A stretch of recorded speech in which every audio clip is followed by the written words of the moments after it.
Hello, Shri Shiv Mahapuran YouTube channel में आप सबों का स्वागत है। साथ में मेरा प्रणाम भी। तो आज श्री शिव महापुराण के चतुर्थ खंड का पहला अध्याय प्रारंभ है।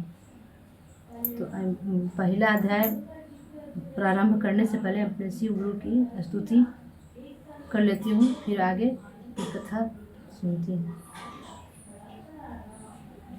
गुरुर्ब्रह्मा गुरुर्विष्णु गुरुर्देवो महेश्वरः गुरुर्साक्षात् परब्रह्म तस्मै श्री गुरवे नमः।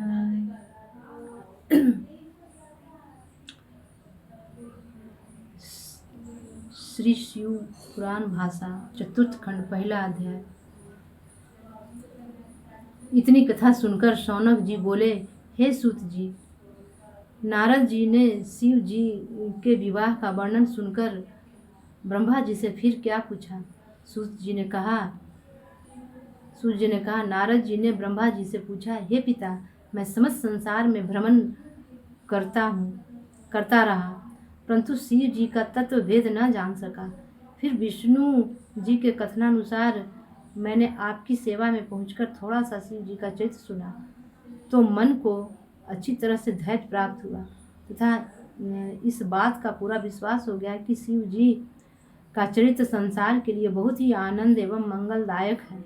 इसलिए अब मेरी इच्छा है कि आप मुझे यह बताएं कि जब शिव जी गिरजा के साथ विवाह करके कैलाश पर्वत पर सुशोभित हुए, तब उन्होंने भक्तों को सुखदायक कौन से चरित्र किए तथा हिमाचल से विदा होकर कौन कौन से कार्य किए।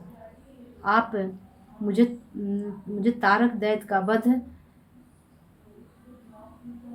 कार्तवृक्ष की उत्पत्ति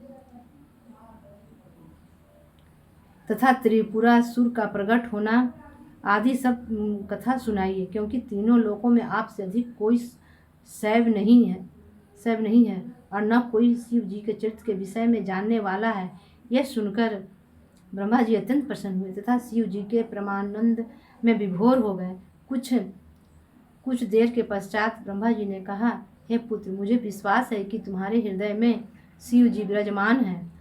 तुम्हें अब शिव जी के अन्य चरित्रों को सुनाता हूँ। ब्रह्मा जी बोले, हे नारद, जब सदाशिव जी गिरजा के विवाह कर लाए, तब देवताओं का मनोरथ समझ उन्होंने तारकासुर के वध की इच्छा की। मैं, विष्णु तथा समस्त देवता वहाँ से विदा होकर अपने घरों को गए। हमने शिव जी की कृपा का भरोसा रखा, परंतु कोई बात प्रकट न हुई। एक दिन समस्त देवता मुनि आदि एक स्थान पर एकत्र होकर सम्मति करके कहने लगे कि बड़े आश्चर्य का विषय है, इतना समय व्यतीत हो गया परंतु अभी तक हमारा कार्य सिद्ध नहीं हुआ। फिर उन सबने तेज अर्थात अग्नि से कहा कि तुम चतुरता से शिव जी के पास जाकर देखो कि वे क्या कर रहे हैं।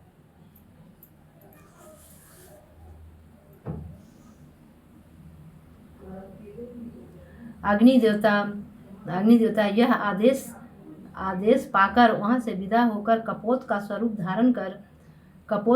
धारण कर शिव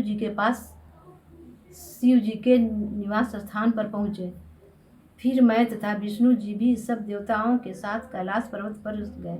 जब हम लोगों ने शिव जी को बट वृक्ष के नीचे न देखा तो गणों से पूछा कि सदाशिव जी महाराज कहाँ हैं। उसमें गणों ने उत्तर दिया कि वे तो बहुत समय से घर के भीतर गिरजा जी के पास हैं, अभी तक बाहर नहीं आए हैं।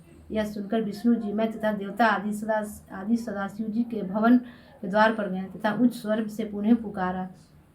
हमारी पुकार सुनते ही शिव जी तुरंत गिरजा को छोड़कर बाहर आए। उस समय हमारे मन में शिव जी के प्रति अनंत प्रेम उमड़ पड़ा तथा प्रसन्नता से हम सबके नेत्रों में अश्रु छलक आए। हमने कहा, हे सदाशिव, हम सब आपकी शरण में हैं। आशा है आप कृपा करके हमारे दुख को दूर करेंगे। आपके कृपा कटाक्ष से हमारा कार्य सुधरता है। हम आपकी महिमा कहाँ तक वर्णन करें।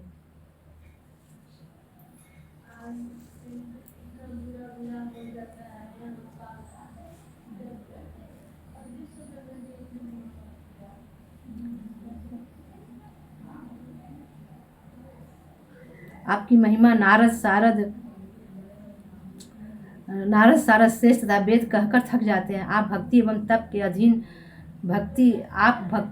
के अधीन हैं। दया के सागर तथा समस्त संसार के स्वामी हैं।